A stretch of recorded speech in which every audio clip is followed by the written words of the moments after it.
be the hero. So guys, welcome to third episode of comic talks. तो थोड़े से delay के बाद हम आ चुके हैं इस सीरीज़ के थर्ड एपिसोड को लेकर, और इस वीक भी बहुत ही बड़ी बड़ी अपडेट्स आई है जो कि हम आज आप लोगों से शेयर करने वाले हैं। So welcome to our channel comics empire, और बिना किसी देरी के ये वीडियो शुरू करते हैं। तो अगर सबसे पहली अपडेट की बात करें तो वो आती है जैक स्नाइडर की जस्टिस लीग 2 से। तो कुछ समय पहले जैक स्नाइडर ने बताया था कि वो अपनी जस्टिस लीग फ्रेंचाइज की 2 और मूवीज लाने वाले थे जो कि जस्टिस लीग 1 के सीक्वल होने वाले थे। और अब एक इंटरव्यू के दौरान जैक स्नाइडर ने ये खुद रिवील किया है कि जस्टिस लीग 2 मूवी में हमें ग्रीन लैंटर्न कॉर्प्स भी दिखने वाले थे, और इतना ही नहीं, उनका इस मूवी में एक बहुत ही बड़ा रोल भी होता और वो लोग न्यू गॉड्स के पूरे एक होड़ से हमें लड़ाई करते हुए भी दिखाई देते, जो कि देखने में बहुत ही जबरदस्त होता। पर क्योंकि वार्नर ब्रोस स्नाइडर वर्स को आगे कंटिन्यू नहीं करना चाहते, तो हो सकता है कि ये हमें कभी भी दिखाई ना दे। और इसी इंटरव्यू के दौरान उन्होंने जॉन स्टीवर्ट के ग्रीन लैंटर्न की फोटो भी रिवील की है, जिसमें हम वेन टी कार को ग्रीन लैंटर्न कॉप के सूट में पूरी तरह सूटेड अप देख सकते हैं। इसके अलावा जैक स्नाइडर ने यह भी रिवील किया है कि मैन ऑफ स्टील 2 का विलन ब्रेनियक होने वाला था, और इस चीज़ के लिए उन्होंने वार्नर ब्रोस से बातचीत भी शुरू कर दी थी। पर क्योंकि वार्नर ब्रोस के सर पे तो सुपरमैन रिबूट का भूत चढ़ा हुआ था, इसलिए उन्होंने इस चीज़ को पूरी तरह से नज़रअंदाज कर दिया। और अब आगे बढ़े अगली अपडेट की तरफ, तो वो आती है मार्वल स्टूडियोज़ की व्हाट इफ सीरीज से। और बहुत समय से फैंस इसकी रिलीज डेट का वेट कर रहे थे, जिसकी कंफर्मेशन मार्वल स्टूडियोज ने नहीं की थी। पर अब कुछ रिपोर्ट्स आई है जिनके हिसाब से ये सीरीज हमें डिज्नी प्लस पर अगस्त के महीने से स्ट्रीम होती हुई दिखाई दे सकती है। से इस अपडेट पर अभी तक कोई भी ऑफिशियल कंफर्मेशन नहीं आई है। और आपको बता दे कि व्हाट इफ एक ऐसी एनिमेटेड सीरीज होने वाली है जिसमें हमें बहुत सी अल्टरनेटिव स्टोरी लाइन्स देखने को मिलने वाली है। अब आगे बढ़ते हैं अगली अपडेट की तरफ, तो वो आती है शैंग ची मूवी से। तो बहुत से लोगों को लगा था कि जिस तरह ब्लैक विडो मूवी को थिएटर्स के साथ साथ डिज्नी प्लस पे भी स्ट्रीम किया जाएगा, उसी तरह शैंग ची मूवी को भी डिज्नी प्लस पे साइमल्टेनियसली स्ट्रीम किया जाएगा। पर अब डिज्नी की तरफ से ऑफिशियल अपडेट आ चुकी है, जिसके हिसाब से शैंग ची मूवी को 45 डेज का थिएट्रिकल रिलीज विंडो दिया गया है। यानी 45 डेज से पहले शैंग ची मूवी हमें डिज्नी प्लस पे स्ट्रीम होती हुई दिखाई नहीं देने वाली है, और इन 45 डेज के बाद ही ये मूवी हमें डिज्नी प्लस पर मिल पाएगी। वैसे इसके अलावा एक अपडेट ये भी है कि कुछ मीडिया रिपोर्ट्स के हिसाब से शैंग ची मूवी और इटर्नल्स दोनों ही चाइना में रिलीज नहीं होगी। पर ऐसा कोई भी ऑफिशियल कंफर्मेशन नहीं आया है। पर अगर ऐसा होता है तो ये मार्वल स्टूडियोज के लिए एक बहुत ही बड़ा ब्लो होगा, क्योंकि चाइना एक बहुत ही बड़ा मार्केट है, और खासकर शैंग ची मूवी को चाइनीज ऑडियंस को ही टारगेट कर बनाया गया है। तो अगर ये मूवीज वहाँ पर रिलीज नहीं होती है तो ये मार्वल के लिए एक बहुत ही बड़ा लॉस होगा। वहीं इसके अलावा रिसेंटली एमसीयू में शैंग ची का रोल प्ले करने वाले एक्टर सिम्यू लियू ने मार्वल फैंस को एक बहुत ही बड़ा प्रॉमिस किया है, और उन्होंने ये कहा है कि ये मूवी इस तरह से एक्शन सीक्वेंसेस डिलीवर करने वाली है जो कि आज तक हमने मार्वल स्टूडियोज की किसी भी मूवी में नहीं देखी है। तो अब अगर अगली अपडेट की बात करें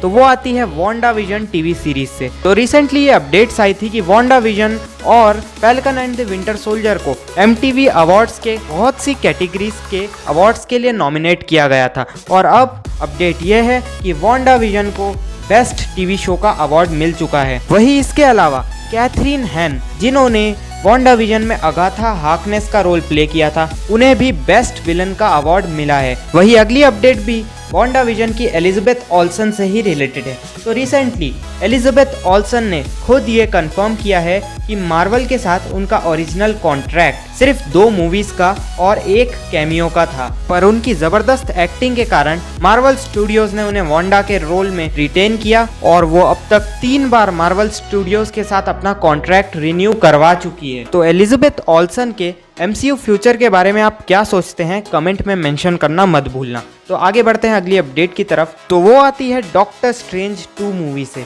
तो रिसेंटली इंडी वायर की तरफ से एक रिपोर्ट आई थी जिसके हिसाब से मैड्स मिकलसन अपने काइसिलियस के रोल में हमें डॉक्टर स्ट्रेंज 2 मूवी में रिटर्न करते हुए दिखाई देने वाले थे, पर उन्होंने अपने इस रिपोर्ट को पूरी तरह से रिवर्स कर दिया है और बताया है कि ये रिपोर्ट गलती से छप गई थी और हो सकता है कि ये काइसिलियस का कैरेक्टर हमें डॉक्टर स्ट्रेंज 2 मूवी में ना दिखाई दे। वही अगली अपडेट की बात करें तो वो आती है स्टार वॉर्स के सेलिब्रेशन इवेंट से।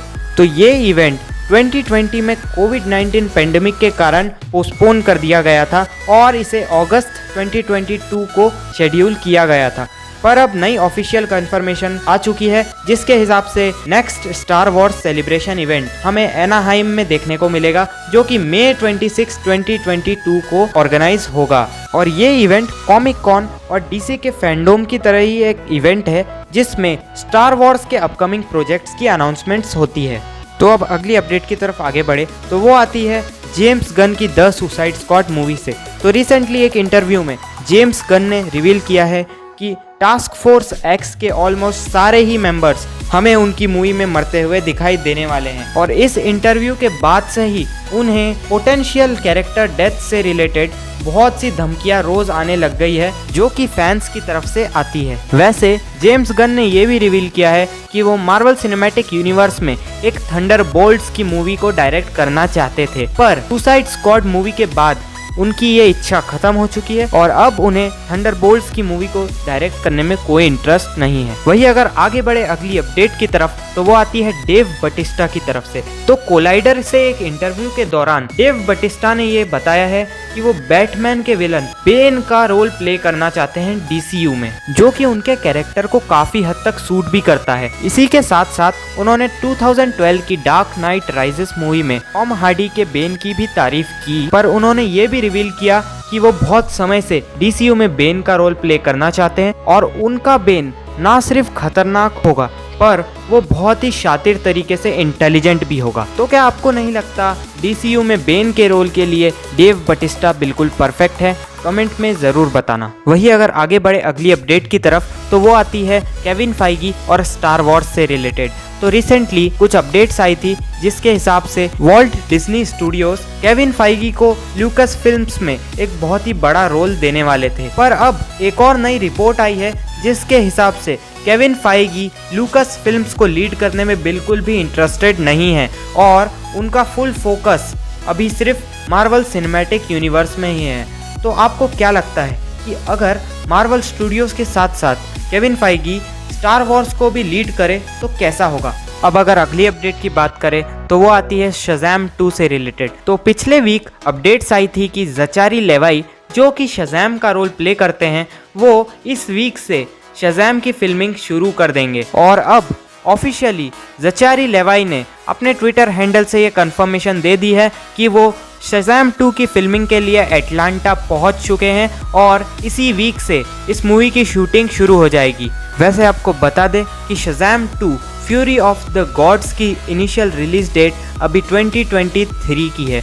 वही अब आगे बढ़े अगली अपडेट की तरफ तो वो आती है बर्ड्स ऑफ प्रे 2 से रिलेटेड। तो 2020 की बर्ड्स ऑफ प्रे के फाइनेंशियल फेलियर के बाद भी फैंस को ये मूवी बहुत पसंद आई और सभी फैंस बर्ड्स ऑफ प्रे का सीक्वल देखना चाहते थे, पर अब उनके इस उम्मीद को बहुत बड़ा झटका लगा है क्योंकि मार्गोट रॉबी जो कि हार्ली क्विन का रोल प्ले करती है उन्होंने ये बताया है कि वार्नर ब्रोस अभी बिल्कुल भी कंसीडर नहीं कर रहे हैं बर्ड्स ऑफ प्रे 2 और हो सकता है कि हमें बर्ड्स ऑफ प्रे 2 कभी भी देखने को ना मिले। और इस अपडेट के बाद से ही बहुत से फैंस बहुत ज़्यादा डिसअपॉइंटेड भी है। तो अब अगर बात करें इस वीक की फाइनल अपडेट की तो वो आती है मार्वल स्टूडियोज की फैंटास्टिक 4 मूवी से। तो रिसेंटली इंटरनेट पे ऐसे बहुत से रूमर्स फैल रहे थे कि एमिली ब्लंट और उनके हस्बैंड जॉन क्रेसिंस्की को फैंटास्टिक 4 मूवी में मिस्टर फैंटास्टिक और इनविजिबल वुमन के रोल में कास्ट कर लिया गया है, पर अब खुद एमिली ब्लंट सामने आई हैं और उन्होंने इन रूमर्स को रिस्पॉन्ड करते हुए बताया है कि ना ही उन्हें और ना ही उनके हस्बैंड जॉन क्रेसिंस्की को मार्वल स्टूडियोज की तरफ से किसी रोल के लिए कांटेक्ट किया गया है, जिससे ये रूमर्स पूरी तरह से झूठे साबित हो चुके हैं। वैसे आपको बता दें कि एमिली ब्लंट को 2010 में आयरन मैन 2 मूवी में ब्लैक विडो का रोल ऑफर किया गया था, पर अपने बिजी शेड्यूल के कारण उन्होंने इस रोल को रिजेक्ट कर दिया था। तो ये थी सुपर हीरो यूनिवर्सेस से रिलेटेड सारी मेजर अपडेट्स जो कि इस वीक आई है और इस बार भी स्टार वॉर्स से रिलेटेड ज़्यादा अपडेट्स नहीं आई है पर हो सकता है कि अगले वीक स्टार वॉर्स से रिलेटेड भी काफ़ी बड़ी बड़ी अपडेट्स आए। तो इस वीडियो में बस इतना ही। अगर आपको ये वीडियो पसंद आई हो तो इसे लाइक करें, शेयर करें, कमेंट करें और ऐसे ही ऑसम वीडियोस को देखते रहने के लिए हमारे यूट्यूब चैनल कॉमिक्स एम्पायर को सब्सक्राइब करके बेल आइकन ऑन करना मत भूलना। तो मिलते हैं नेक्स्ट वीडियो में। Until then, signing of.